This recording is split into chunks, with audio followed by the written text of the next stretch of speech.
Bonjour et bienvenue sur les clés de la réno. Vous vous lancez dans la rénovation? Alors vous êtes au bon endroit. Les clés de la réno, c'est le podcast qui vous accompagne tout au long de votre projet pour aménager et décorer la maison ou l'appartement qui vous correspond.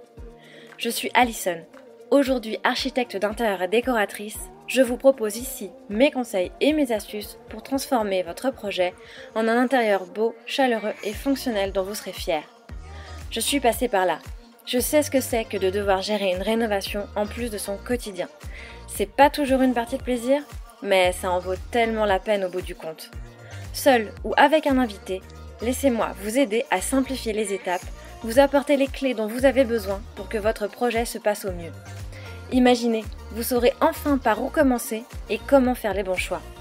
Retrouvez-moi aussi sur Instagram, c'est tout simplement les clés de la réno podcast pour encore plus de partage et de retour d'expérience. Allez, on y va ?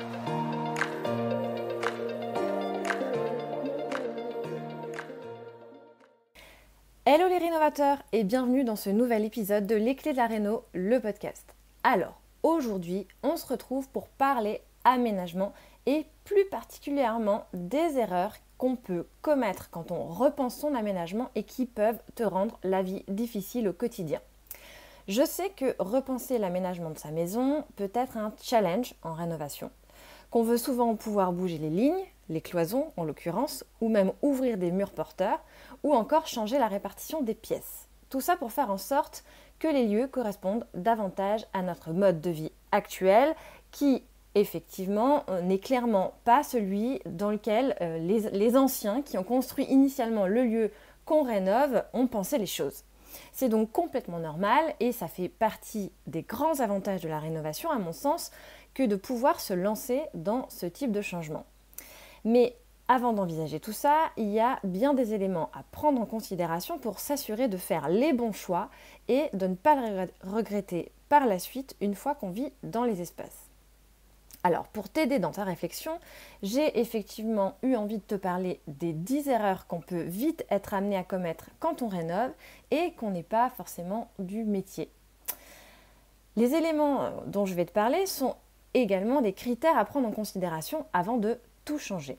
Effectivement, l'aménagement d'un lieu à vivre, que ce soit une maison ou un appartement, est très important puisqu'il contribue inévitablement au confort que tu peux ressentir chez toi et donc à la façon dont tu vas te sentir dans ton intérieur plus largement.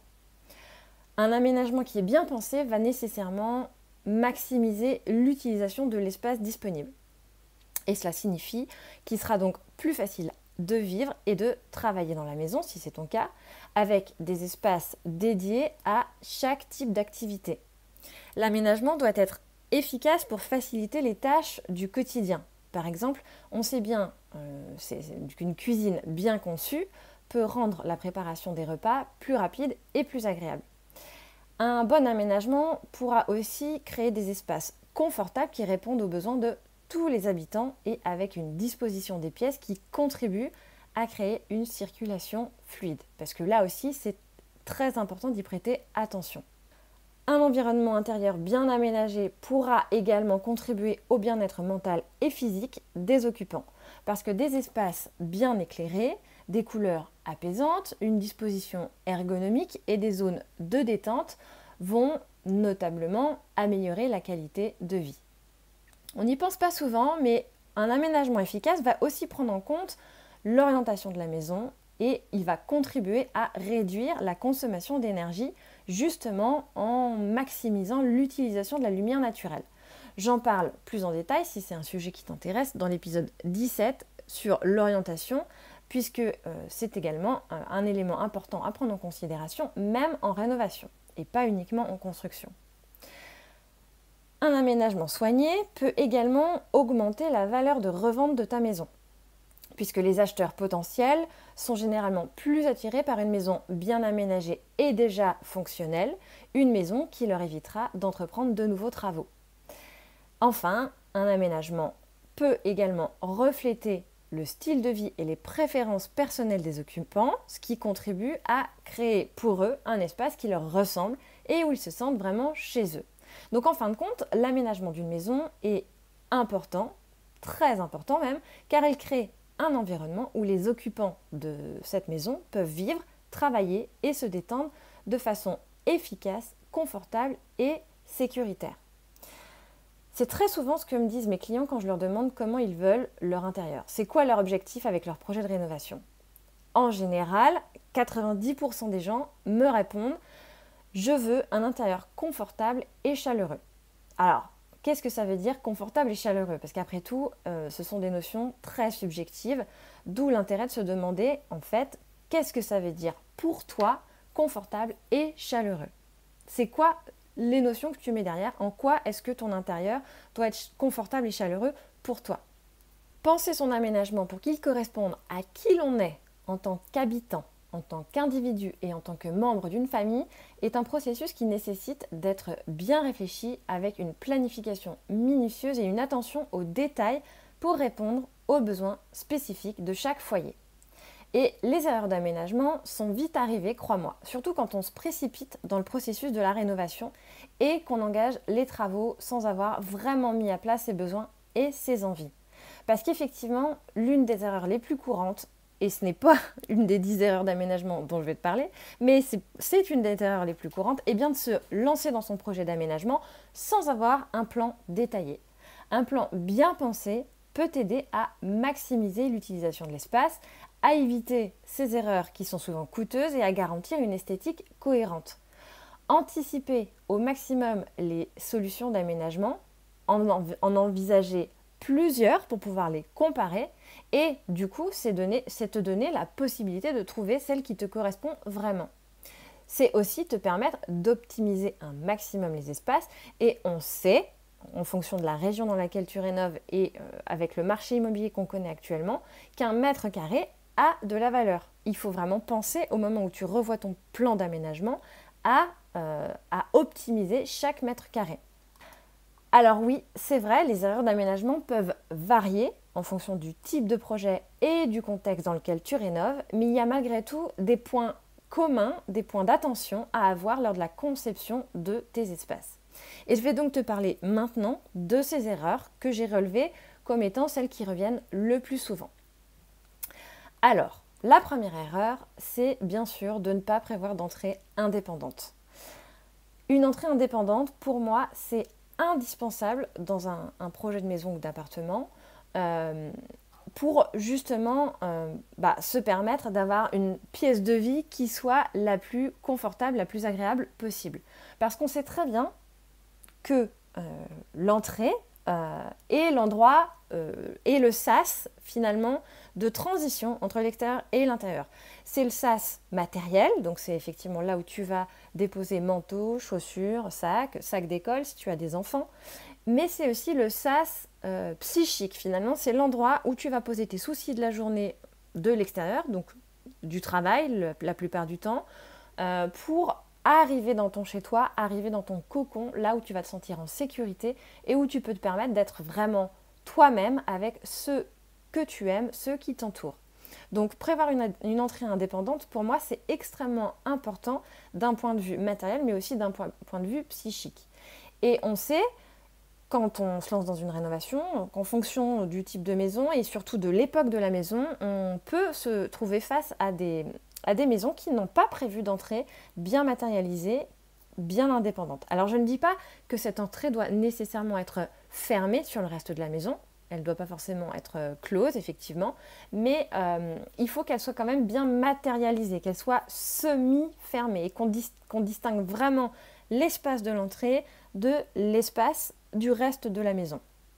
Et tout ça aussi pour justement donc te permettre de créer et d'optimiser les mètres carrés et donc de créer des rangements adéquats pour pouvoir justement entreposer toutes les choses que tu ramènes de l'extérieur. Donc, on va parler dressing, on va parler rangement, on va parler porte-manteau, on va parler... ça peut être tout un tas de choses qui vont te permettre de te poser, mais ça peut être aussi également effectivement un banc, une banquette, quelque chose qui va te permettre d'être confortable pour créer cette transition, que ce soit au moment où tu rentres ou au moment où tu sors. C'est vraiment un point d'attention à avoir important à mon sens. Et souvent dans mes projets, j'essaye enfin j'essaye pas, même je le fais, je crée cette entrée indépendante parce que pour moi c'est vraiment un point indispensable. Parfois c'est compliqué, parfois c'est beaucoup plus simple, mais une des façons souvent facile, réalisable, qui va te permettre de faire en sorte de réaliser cette chose-là, ça peut être de finalement fermer l'accès à une pièce, parce qu'il y a peut-être un autre accès, souvent c'est la cuisine, de fermer un des deux accès pour pouvoir créer un placard, un dressing à cet endroit-là. Ou si l'espace est complètement ouvert, si tu as une porte d'entrée qui donne sur un espace ouvert directement, tu arrives tout de suite dans la pièce à vivre, et bien dans ce cas, ça va être de rematérialiser un sas, recloisonner d'une part, et d'autre part peut-être, avec peut-être une verrière pour garder une transparence quand même, un lien entre ces différents espaces. Donc voilà, cette première erreur, effectivement, ne pas prévoir d'entrée indépendante. La deuxième erreur, et j'en ai déjà parlé ici, c'est de prévoir une pièce à vivre ouverte qui soit peut-être trop ouverte, trop vaste, trop grande et dans laquelle on va manquer de lisibilité sur les fonctionnalités qui sont intégrées à cette pièce. C'est aussi, du coup, par le manque de lisibilité, on va avoir un sentiment d'espace perdu dans cette pièce ouverte. Donc, pour moi, quand on veut créer une pièce à vivre ouverte, et c'est souvent le cas parce que ça fait partie de notre mode de vie actuel, de prévoir une pièce à vivre dans laquelle on aura à la fois la cuisine, la salle à manger ou le coin repas et le salon, l'idée est vraiment de penser à donner de la lisibilité en matérialisant effectivement bien les fonctions de chaque espace dans cette pièce à vivre ouverte. Que ce soit par des éléments de volume, là c'est très important, effectivement, on peut créer une marche, on peut créer un faux plafond, on peut aussi utiliser les luminaires pour créer du volume et bien matérialiser les espaces, ou des éléments décoratifs comme des tapis, plus particulièrement quand il s'agit du salon, ou voire pourquoi pas de la salle à manger, pour matérialiser un volume, un espace. Quand on ne le fait pas, c'est beaucoup plus difficile, j'ai envie de dire. Il faut vraiment avoir un sens de l'aménagement et de la décoration très aiguisé pour réussir à avoir ce sentiment de lisibilité et de confort qu'on peut avoir et de chaleur qu'on peut avoir dans une pièce quand on n'a pas effectivement matérialiser tous les espaces. Alors pour certaines personnes, ce sera vraiment quelque chose d'assez intuitif et qui va se faire très naturellement. Pour d'autres, c'est plus compliqué. Et dans ce cas, quand c'est très compliqué, j'ai plutôt tendance à préconiser d'aller sur des espaces plutôt semi-fermés. On n'est pas obligé de fermer complètement et d'avoir des pièces vraiment indépendantes les unes des autres, mais où on va vraiment matérialiser avec des bouts de cloison, des ouvertures, des impostes qui vont permettre de matérialiser ces différents espaces, même s'ils font partie du même espace. On en a parlé avec Marine de la chambre d'hôte Le Moulin dans l'épisode 29 et on en a vraiment beaucoup parlé parce qu'effectivement dans leur projet, Marine et son mari ont décidé de créer une cloison semi-ouverte, semi-fermée entre la cuisine et le reste de la pièce à vivre avec une succession d'arches. C'est quelque chose qui crée vraiment esthétiquement quelque chose d'original et d'unique et qui en même temps permet vraiment de matérialiser la cuisine d'un côté et le reste de la pièce à vivre de l'autre côté. Et donc qui permet d'obtenir cette lisibilité.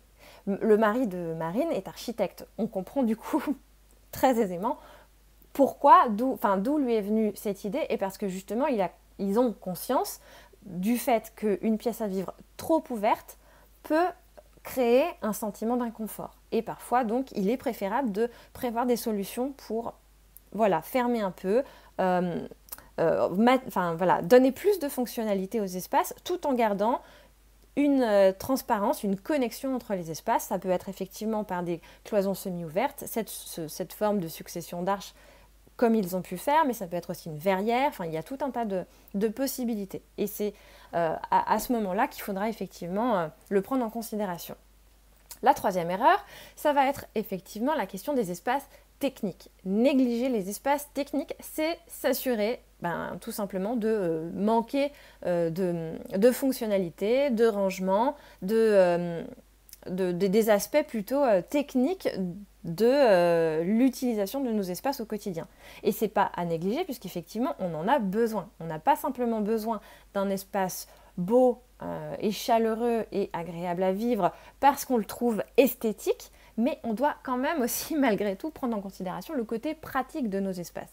Alors je ne dis pas qu'il faut privilégier le côté pratique de nos espaces, bien au contraire, parce que je suis persuadée que c'est aussi parce qu'on a des espaces beaux, qu'on trouve beaux et qu'on va vraiment être bien chez soi. Et donc il faut vraiment réussir à trouver plutôt le compromis, l'équilibre entre le pratique et l'esthétique. Mais ici, justement, on n'a peut-être pas vraiment besoin de se poser cette question, puisque l'idée, c'est vraiment de créer des espaces techniques qui, eux, vont pouvoir répondre de façon optimale, maximale, à notre besoin de confort technique et pratique.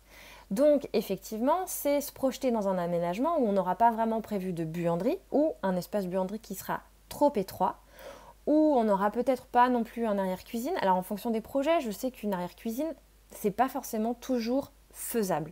Mais quand on peut se le permettre, j'encourage vraiment à le faire. C'est aussi peut-être anticiper un besoin de stockage ou de garage quand on est au moment de la recherche de son bien. Parce qu'effectivement, quand on a une buanderie, il faut prévoir naturellement la machine à laver, le sèche-linge si on en utilise un, mais c'est aussi intéressant d'envisager d'avoir un petit évier pour pouvoir laver du linge délicat. Et c'est aussi plus qu'important de prévoir un espace pour faire sécher son linge.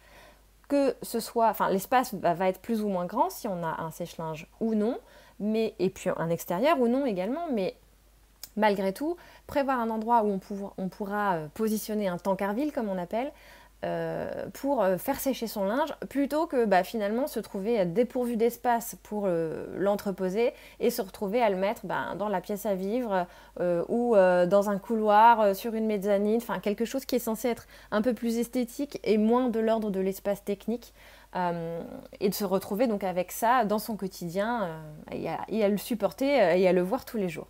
Donc effectivement, prévoir une buanderie qui corresponde vraiment à ses besoins et qui soit suffisamment grande. Et donc une arrière-cuisine qui va aussi permettre d'aller stocker tous les éléments de ton garde-manger éventuellement, mais aussi l'électroménager qu'on trouve un peu plus disgracieux, qu'on n'aura pas forcément envie de montrer sur son plan de travail, ou même si on veut une cuisine très minimaliste avec peut-être juste une étagère en éléments hauts et pas des meubles de rangement hauts, c'est pouvoir se permettre d'avoir un endroit où stocker tous ces éléments qu'on aurait pu mettre sur le plan de travail, dans les rangements hauts de façon plus optimale. Arrière-cuisine qui, soit dit en passant, et buanderie, effectivement, pourquoi pas, qui doit être proche de la cuisine pour faciliter le quotidien, éviter effectivement d'avoir à faire un maximum de pas. Et donc là, on va toucher aussi aux questions d'ergonomie, donc pour adapter l'environnement à ceux qui l'utilisent au quotidien et donc à faire en sorte que les espaces soient rapprochés pour éviter la fatigue et donc minimiser le nombre de pas qu'on peut faire entre les espaces quand il y a une connexion entre eux. Quatrième erreur, ne pas prêter attention à l'emplacement des réseaux. Effectivement, quand on veut revoir son aménagement et notamment quand on envisage de revoir la disposition des pièces, parce que ça nous semble plus logique en fonction de qui on est et de ses besoins, ses habitudes, ses usages, effectivement, pour pouvoir faire en sorte d'avoir un aménagement cohérent en fonction de qui on est, c'est important de pouvoir se dire qu'on peut redistribuer les espaces et qu'on peut redistribuer les fonctionnalités en changeant les pièces d'emplacement. Mais à ce moment-là, c'est aussi important de prêter attention à l'emplacement des réseaux. Sauf à ce que vous ayez un budget sans limite. Dans ce cas, effectivement, on peut se faire plaisir. Mais comme c'est rarement le cas, c'est mieux effectivement de prêter attention au réseau pour limiter l'impact que ça aura sur le budget. Puisque plus on va changer l'emplacement des réseaux, plus ce sont des travaux qui vont coûter cher. Donc si tu envisages de changer la disposition des espaces, prête attention à l'emplacement des réseaux de plomberie, plus particulièrement, arrivée d'eau et évacuation, pour éviter d'avoir à faire des rallonges de réseau. Tu peux envisager facilement d'échanger une salle de bain avec une cuisine particulièrement, ou décaler l'emplacement de la cuisine parce qu'elle va se rapprocher de l'emplacement d'une salle de bain. Ou c'est la même chose pour la buanderie, nécessairement. Dès que tu as besoin d'accéder à des réseaux de plomberie, il faut prendre ça en considération dans le nouveau plan d'aménagement que tu auras à créer. Erreur numéro 5. 5, oui, ça doit être ça. Un bureau indépendant si tu travailles à la maison. Effectivement, prévoir un bureau indépendant à partir du moment où tu as besoin de travailler chez toi, à mon sens, c'est important. Là, c'est une question un peu personnelle, mais pouvoir se créer un environnement de travail à soi, bien déterminé, dans lequel tu vas pouvoir effectivement avoir tes rangements, créer ta déco, peut-être un peu plus professionnelle, créer ton environnement de travail qui te correspond, mais aussi, effectivement, dans lequel tu vas pouvoir laisser une forme de désordre sans avoir à te poser la question si c'est visible dans ton quotidien ou pas. Tu pourras éventuellement aussi avoir des éléments un peu disgracieux comme une imprimante ou peut-être des éléments un peu techniques liés à ton travail. Et c'est aussi, effectivement, si tu as des enfants, te donner la possibilité qu'ils ne viennent pas sans cesse toucher à ce qui correspond au pan professionnel de ta vie. Donc effectivement, prévoir un bureau indépendant plutôt qu'un coin bureau en fonction de l'ampleur du travail que tu as à réaliser à la maison. L'erreur suivante, c'est ne pas prêter attention à la hauteur sous plafond quand on crée ces espaces. Effectivement, là, on va plutôt parler de volume. L'importance d'avoir du volume dans ces espaces pour ne pas se sentir un peu étouffé. Il y a des maisons qui arrivent avec déjà une hauteur sous plafond un peu limite. Et effectivement, si tu dois revoir l'intégralité de tes réseaux, plomberie mais aussi électricité, il n'est pas impossible que l'artisan ou toi-même te suggère de créer un faux plafond pour passer ces réseaux. J'aurais envie de te dire, essaye de voir s'il n'y a pas une solution alternative si ton plafond est déjà limité. Donc, parce qu'effectivement, on préférera ne pas descendre un plafond à moins de 2,50 m. En dessous, on aura vraiment cette sensation de plafond qui nous tombe un peu sur la tête, d'espace un peu pesant. Et plus tu as un plafond haut, plus tu vas avoir cette sensation de volume et d'espace. Donc, plus ton plafond est supérieur à 2,50 m, mieux c'est. Alors après, il ne faut pas tomber non plus dans l'inverse. Parfois, dans certaines maisons anciennes, on peut avoir des plafonds vraiment très très hauts. Et pour le coup, ça peut être assez déstabilisant. Mais là, c'est un autre problème. Si tu as un jardin, l'important va être aussi de bien penser à avoir un espace de stockage pour les éléments d'extérieur, que ce soit salon de jardin, chaises, tables de terrasse, mais aussi pour l'entretien du jardin, et ça va très vite. Effectivement, brouette, tondeuse, débroussailleuse, voilà, il faut vraiment avoir un endroit indépendant, ou alors tu as peut-être un garage dans lequel tu pourras stocker ça, mais au moment où tu achètes ou au moment où tu rénoves, pense effectivement à bien prévoir cet espace indépendant de ton espace à vivre. Ça tombe sous le sens, mais voilà, il faut bien l'anticiper. C'est aussi prévoir des espaces de couloir et de circulation trop vastes, trop grands. Et ça, c'est quelque chose qu'on a aussi tendance à réaliser quand on fait des plans. Et quand on n'a pas l'habitude de faire des plans et de revoir des aménagements, on peut effectivement prévoir des couloirs qui sont bien trop grands et qui ne sont pas optimisés, qui pourraient être réduits pour augmenter les espaces à vivre. Les espaces de chambre, notamment, c'est souvent le cas, ou en espace de salle de bain, ou créer un nouveau rangement. Voilà, il y a toute forme de possibilités selon les plans, mais les espaces de couloir, naturellement, c'est seulement un espace de passage, donc c'est assez naturellement de l'espace perdu. Bien penser à identifier ces espaces de couloir, à bien les réfléchir, à bien voir si on peut faire autrement pour finalement les réduire à un strict minimum pour avoir un espace à vivre plus important. Et enfin, c'est aussi bien penser la taille des chambres. Alors là, j'en ai aussi parlé dans l'épisode numéro 1, je pense, sur l'identification des besoins. Mais la taille des chambres, si jamais tu revois l'aménagement et que ça t'implique de changer le cloisonnement dans les espaces de chambre, là aussi, il faut se poser les bonnes questions. Quel est l'usage que chaque habitant de la maison va faire de sa chambre ? Sur les espaces de chambre, et notamment quand on a des enfants, on a tendance souvent à se dire que quand on est parent, c'est aux parents d'avoir la plus grande chambre. Peut-être aussi parce que tu as des envies de suite parentale et que dans cette chambre, tu veux une salle de bain et un dressing. À toi de voir quels sont tes besoins, si c'est vraiment ton indispensable ou pas. Si peut-être ça peut se limiter juste au dressing et avoir un bel espace de dressing dans la chambre, c'est suffisant.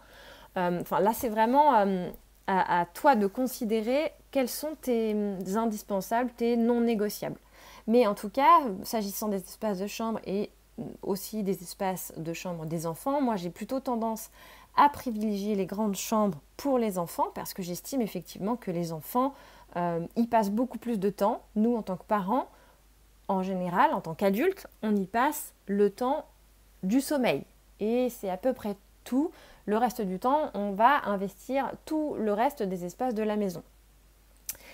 Alors que les enfants, ils auront tendance effectivement à y passer beaucoup de temps pour jouer quand ils sont petits, pour avoir leur intimité quand ils sont un peu plus grands et effectivement leur créer un espace bien à eux dans lequel ils auront vraiment aussi leur fonctionnalité propre, que ce soit de rangement, de dressing, de bureau ou de sommeil. Voilà, c'est important à mon sens d'avoir des chambres d'enfants qui soient agréables et pas trop exiguës.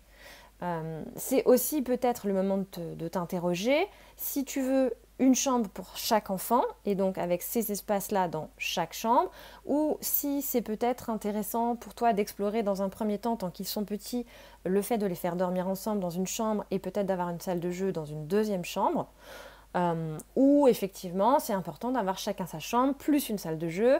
Enfin voilà, la taille des chambres, la taille des espaces de sommeil est aussi très important à prendre en considération au moment où tu revois ton aménagement pour que ça colle vraiment aux besoins de chaque habitant de ta maison.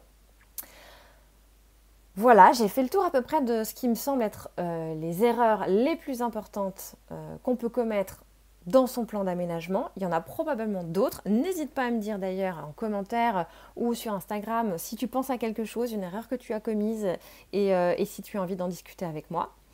Comme tu peux le voir, vu l'engouement et que j'ai à partager ce type d'erreurs et de réflexions qu'on peut se faire au moment où on crée son aménagement, c'est pour moi une étape extrêmement importante dans la conception de son intérieur.